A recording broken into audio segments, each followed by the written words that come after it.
একটা বিশেষ টাইপের পদার্থ নিয়ে চলে আসেন, কলোডিয়ান। এই কলোডিয়ান একটা সান্দ্র পদার্থ, চ্যাটচ্যাটে টাইপের জেলির মতো একটা পদার্থ, একটা ঈষৎ হলদে বর্ণের জিনিস এবং প্রচণ্ড দাহ্য। কিন্তু এই কলোডিয়ানকে তিনি তার হাতের ওপর একটা প্রলেপ হিসেবে লাগিয়ে নেন। তার হাতের কাছে তখন কিছুই নেই, আর তখন তো এত কিছু বোরোলিন, সুথল এসব তো তখন ছিল না। তো তিনি এই কলোডিয়ান লাগিয়ে নেন এবং এই কলোডিয়ানটা কি হয়, দাহ্য পদার্থ হলেও এটা যখন হাতের ওপর বা কোনো জিনিসের ওপর পড়ে আস্তে আস্তে শক্ত হয়ে জমাট বেঁধে যায় এবং তিনি দেখতে পেলেন যে তার আঙুলের যে রক্তপাত হচ্ছে সেটা কিন্তু বন্ধ হয়ে গেল।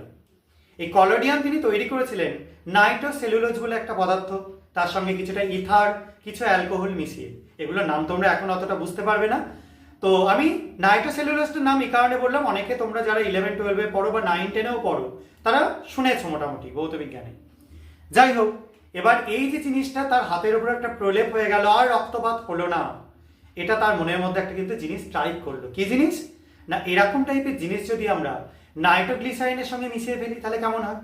এই নাইট্রোগ্লিসারিন তো এমনিতে একটা তরল পদার্থ, এটার সঙ্গে যদি আমরা এই কলোডিয়ানকে মিশিয়ে দিই তাহলে কিন্তু সেটা একটা জমাট বেঁধে যাবে এবং সেটাকেই যদি আমরা পরবর্তীকালে চার্জ করি, বিস্ফোরণ ঘটাই, তাহলে কিন্তু একটা ভয়ঙ্কর বিস্ফোরক এটা থেকে তৈরি করতে পারবো।